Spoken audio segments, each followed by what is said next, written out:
أعوذ بالله من الشيطان الرجيم.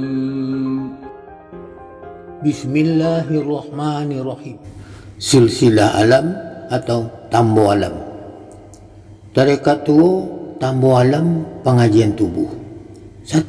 Diri yang terdiri. 2. Diri yang terparing.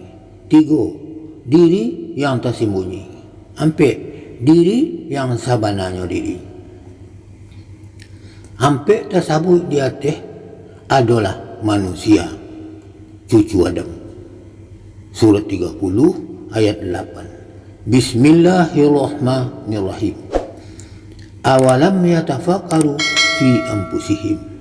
Artinya, dan mengapa mereka tidak memikirkan tentang kejadian diri mereka?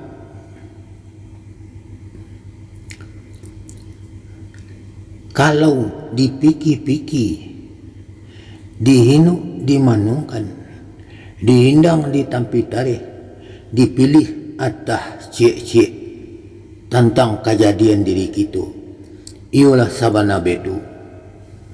Namuh basuh kecik guru-guru kita.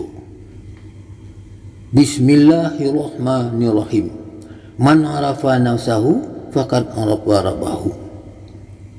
Artinya, mengenal diri maka mengenal Tuhan. Setetes jadikan lawi, saganggam jadikan gunung. Sekian, wassalamualaikum warahmatullahi wabarakatuh.